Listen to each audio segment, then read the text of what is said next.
दोस्तों, आज हम उन कंपनीज के बारे में बात करेंगे जो पोटेंशियल रखता है वेल्थ क्रिएट करने का। तो पहला कंपनी का फाइनेंशियल्स का बात करें तो इसका ओपीएम यानी operating profit margin has been around 15% on an average in the last few years और इसका सीएफओ यानी cash flow from operations has been positive और केपेक्स यानी कैपिटल एक्सपेंडिचर करने के बाद इसका एफसीएफ यानी free cash flow has also been positive. These are signs of a good company. Debt equity ratio का बात करें तो इट इज 0.2 और इसका रिसीवेबल डेज अराउंड 3 मंथ्स का है। ROE यानी return on equity has been around 10% on an average in the last 2 years और वहीं ROCE यानी return on capital employed has been around 11%। ये कंपनी API यानी एक्टिव फार्मास्यूटिकल इंग्रेडिएंट्स मैन्युफैक्चर करती है फ्रॉम ग्लोबल फार्मा कंपनीज और it also provides end to end solutions to pharmaceutical industry for chemistry related services. ये APIs आखिर होता क्या है?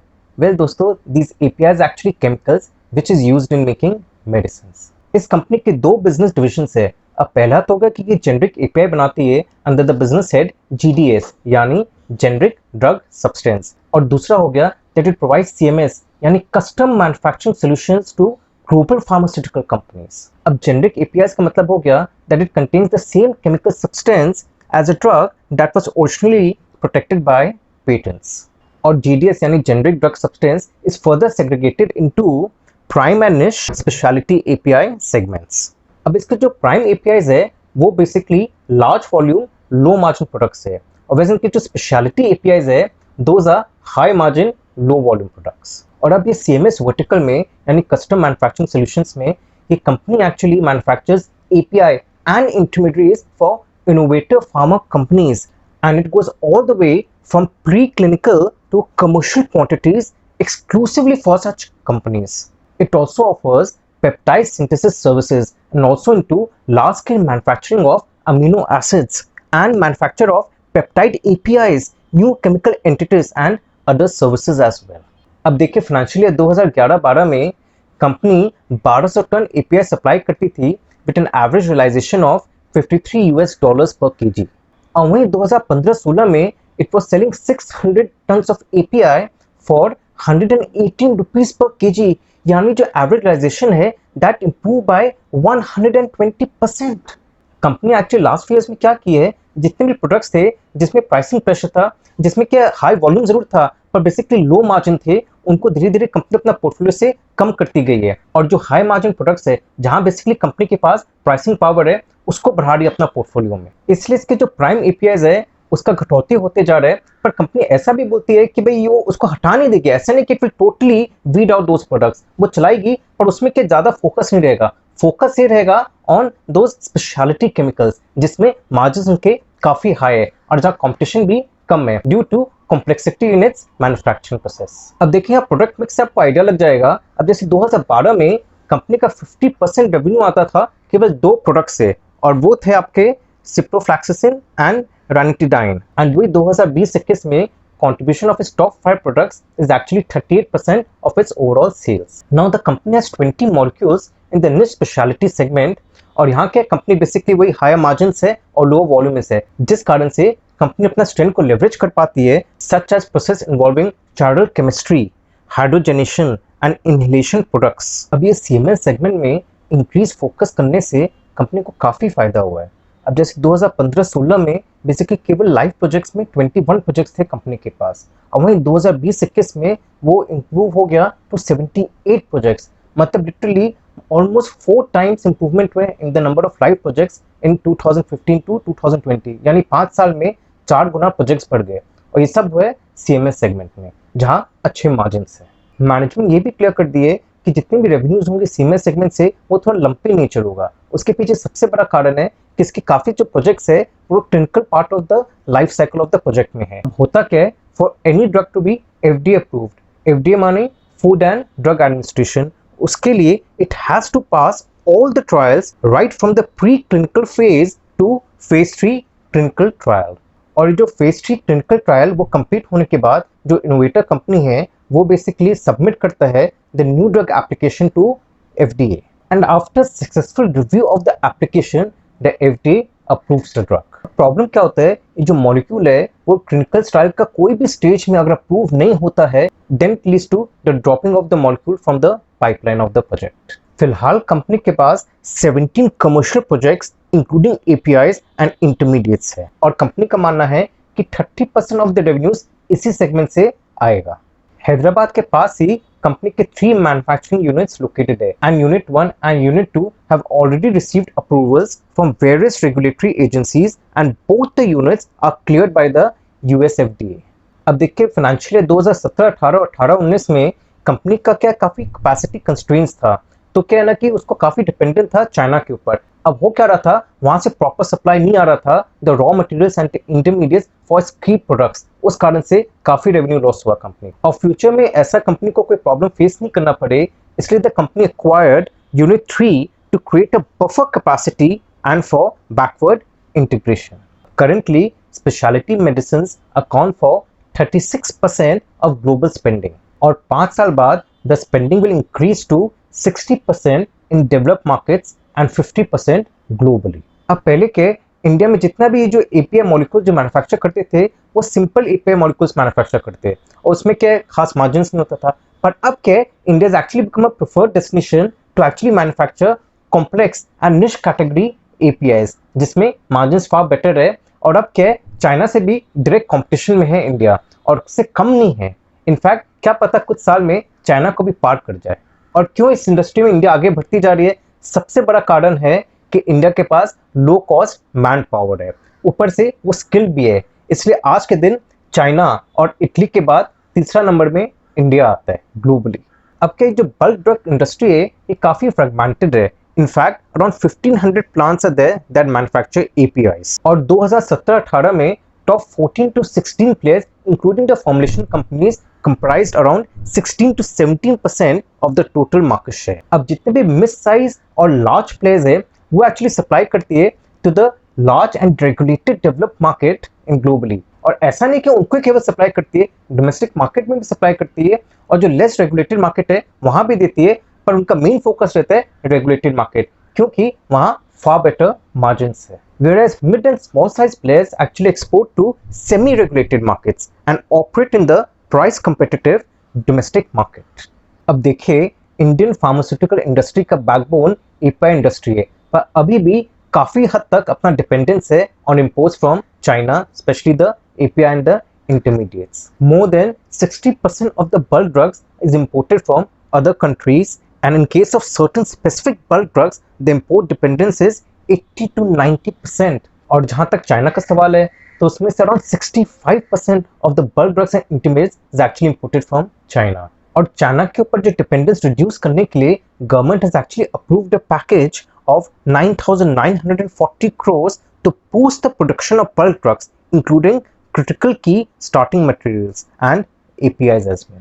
अब यहाँ क्या है, बल्क ड्रग पार्क स्टैब्लिश होगा विद कॉमन इंफ्रास्ट्रक्चरल फैसिलिटीज। इसके अलावा पीएलआई स्कीम यानी प्रोडक्शन लिंक स्कीम भी शुरू है to promote domestic production of 53 critical KSMs, drug intermediates and APIs. और ये सब स्कीम से गवर्नमेंट का मानना है काफी बूस्ट मिलेगा टू द एपीआई इंडस्ट्री। और अब सीएमएस सेगमेंट का इसका बात करें यानी कस्टम मैन्युफैक्चरिंग सॉल्यूशंस के, तो क्या है कि ये काफी स्टिकी बिजनेस है क्योंकि इसका जो सप्लायर्स है, जितने भी सप्लायर्स है जो बेसिकली कॉन्ट्रैक्ट मैन्युफैक्चरिंग देते हैं ये सब कंपनीज को, वो क्या है कि they generally doesn't want to change the suppliers क्योंकि रेगुलेटेड मार्केट्स में दे प्रेफर नॉट।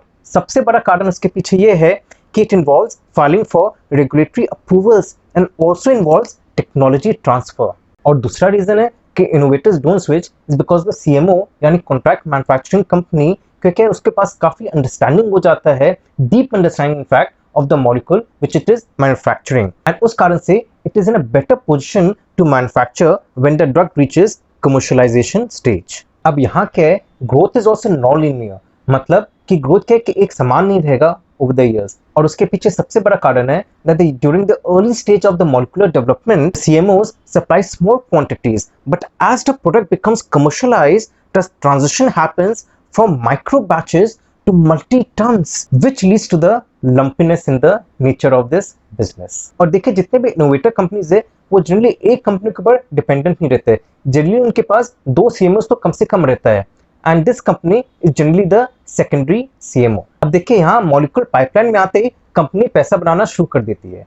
यहाँ क्या है कि सबसे बड़ा चीज है कि उसके बाद जब कमर्शलाइजेशन होता है मॉलिक्यूल का, तब कंपनी को ह्यूज गेन्स मिलता है, वहां कंपनी को जबरदस्त प्रॉफिट होता है। इसलिए कंपनी जस्ट वेटिंग कि कब वो मॉलिक्यूल कमर्शलाइज हो, कब उसका फाइनल स्टेज पे अप्रूवल मिल जाए फ्रॉम द एफडीए। अगर अपने यहाँ ये देखते हैं कि कमर्शलाइज नहीं होता मॉलिक्यूल, तो कंपनी को कोई नुकसान नहीं है, क्योंकि मैन्युफैक्चर कर रही है ना, डजंट मैटर, ठीक है। वो जो ह्यूज गेन्स कंपनी को मिलने वाला था वो नहीं मिलता है, इतना ही बड़ा बात है, तो कंपनी को कोई नुकसान नहीं होता। यहाँ भी कंपनी रिसर्च एंड डेवलपमेंट में भी काफी खर्चा करती है। इनफैक्ट इसका R&D expense has grown at a CAGR of 18% in the last 5 years.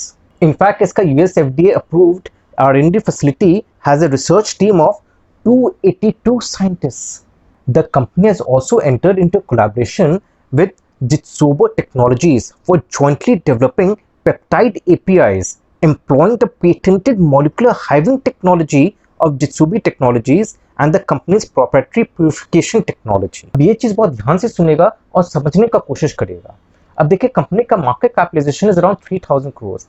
अब इसका लास्ट 12 मंथ्स का पी रेशियो यानी price to earnings ratio is around 36, और इसका median P in the last 5 years has been 37। ठीक है, यहाँ बात क्लियर है। अब क्या है, यूनिट 3 का कमर्शलाइजेशन शुरू हो जाएगा और 2021-22 को बेसिकली अराउंड 200 crores देके इन्वेस्ट किया गया यूनिट 3 में।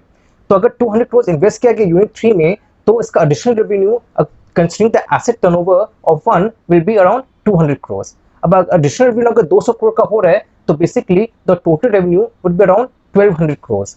और अगर 1200 crore का अपने रेवेन्यू पकड़ते हैं, उसमें अगर नेट प्रॉफिट अराउंड 10% लेते हैं, तो बेसिकली अराउंड 120 crores का एक्स्ट्रा अर्निंग्स हो जाएगा।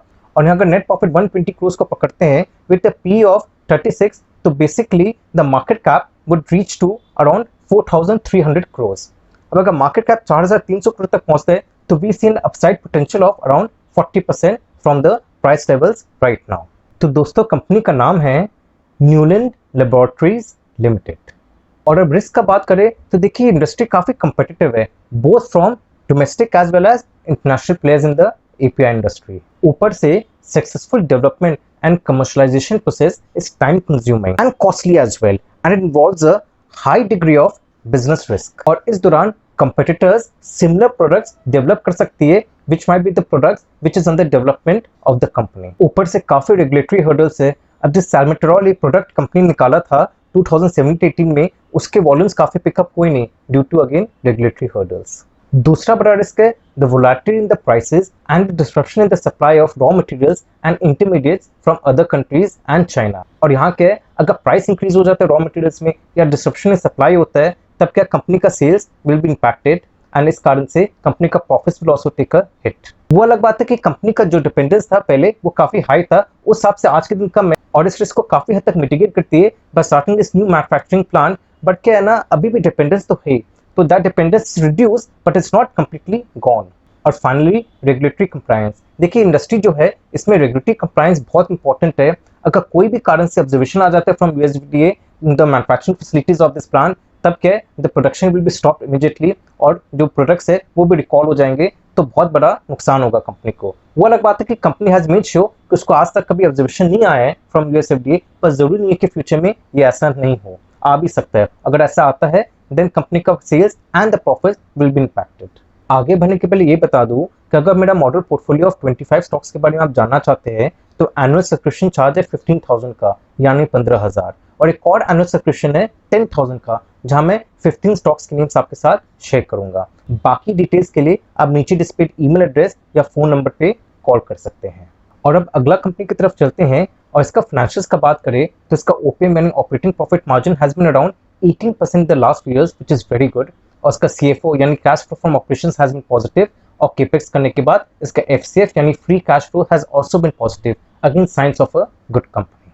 और इसका डेट इक्विटी रेशियो का बात करें तो इसका डेट फ्री कंपनी, और इसका receive days is around 3 months, वो लेटली थोड़ा बढ़ गया है to around 4 months। Return on equity is around 12% on an average in the last 2 years, और ROCE यानी return on capital employed is around 18% in the last 2 years, which is very good. ये company rubber processing chemicals बनाती है and it has an extensive range of products, and also it is a one-stop shop for its customers as well. In fact, company का India में 45% market share है, globally 5%. It's based on chemistry of nitrogen and sulfur compounds, और इसका जो manufacturing process है वो काफी complex और हजार्डस भी है, और वही सबसे बड़ा एंट्री बैरियर है। because the operations has to be managed by experienced and technical chemical engineers and technologists, and there's an entry barrier, and its R&D team yani research and development team consists of qualified organic chemists, chemical technologists and chemical engineers.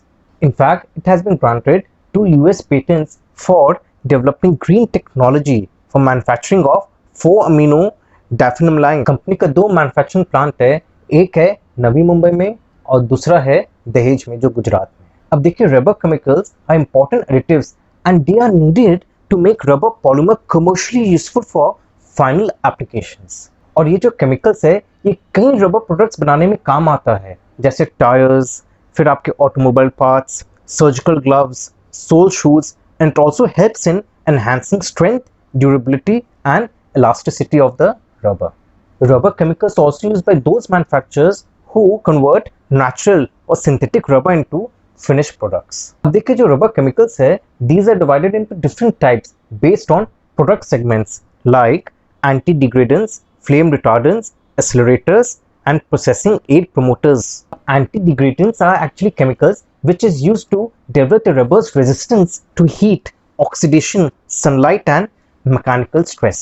और ये anti degradants के कारण ही rubbers don't split और destroyed by the friction with road. और accelerators का बात करें तो they use in combination with sulphur, then zinc oxide, stearic acid during vulcanisation process to improve its effectiveness. Basically ये जो रबर केमिकल्स है ये इंप्रूव करती है speed of vulcanisation. And flaming retardants prevents the rubber from flaming incident and heat, and these flaming retardants also help in preventing the rubber from moisture, dust and heat as well. और जो बाकी rubber chemicals है, those are used for pre-vulcanization inhibition, then post-vulcanization stabilization and latex-based applications. अब देखिए, जो rubber chemicals है, these contribute just 4 to 5% volume of the rubber processing, but बहुत important और indispensable part of the production process है. In fact, globally, rubber processing chemicals का market size around 32,000 crores का है, एंड एनालिस्ट का मानना है कि by 2027 that will increase to 40,000 crores। अब देखिए, यहाँ पे ये बात तो बहुत क्लियर हो गया कि जो रबर केमिकल्स है वो डायरेक्टली डिपेंडेंट है ऑन ग्रोथ ऑफ रबर। और रबर कहाँ सबसे ज्यादा यूज होता है? टायर्स में। और इसलिए अगर टायर इंडस्ट्री अच्छा चलता है तो रबर इंडस्ट्री वो भी अच्छा चलेगा और रबर केमिकल इंडस्ट्री को भी फायदा होगा इनडायरेक्टली, बिकॉज ये पूरा वैल्यू चेन है। और since tyre industry finally linked है विद द ऑटोमोबाइल इंडस्ट्री, इसलिए अगर ऑटोमोबाइल इंडस्ट्री बढ़ता है तो टायर इंडस्ट्री को फायदा होता है, अगर टायर इंडस्ट्री को फायदा होता है तो रबर इंडस्ट्री को फायदा होता है, अगर रबर इंडस्ट्री को फायदा होता है, वहां का ग्रोथ होता है, तो लोग किससे लेंगे माल? वो लोग लेंगे रबर केमिकल इंडस्ट्री से। तो देखिए, पूरा चेन है। तो ये बहुत आपको जरूरी ध्यान रखना कि अगर कोई सेक्टर अच्छा नहीं चल रहा है तो ये सोचे उससे और कौन कौन से सेक्टर्स इफेक्ट हो रहे हैं, उसके पीछे कितने लोग डिपेंडेंट है। अब देखिए, जुलाई 2019 में एंटी डंपिंग ड्यूटीज हटा दिया गया था। अब एंटी डंपिंग ड्यूटीज के कारण एक लेवल प्लेइंग फील्ड मिल रहा था सब रबर केमिकल इंडस्ट्री को। अब हुआ क्या कि पहले क्या हो रहा था कि जो प्राइस रियलाइजेशन था वो लोग compete कर पा रहे थे with the importers, with globally, with the countries like China and all, जो हाँ काफी कॉस्ट ऑफ प्रोडक्शन लो है। पर यहाँ ये ड्यूटी हटाने के बाद अब कॉस्ट ऑफ प्रोडक्शन से चाइना में लो था तो लोग आराम से यहाँ सस्ता माल बेच पा रहे थे, इसलिए इम्पोर्ट्स बढ़ गया। ऊपर से द ट्रेड वॉर जब चाइना और यूएस के बीच में हुआ तो चाइना काफी हद तक डंप करने लग गई ये सब प्रोडक्ट्स टू इंडिया, और इसलिए ये सब कंपनीज काफी इफेक्ट हुआ due to the trade war between China and US. पर ये कंपनी को इतना इफेक्ट नहीं हुआ जितना और सब कंपनीज को इफेक्ट हुआ due to good product mix. तो दोस्तों, कंपनी का नाम है नोसिल लिमिटेड।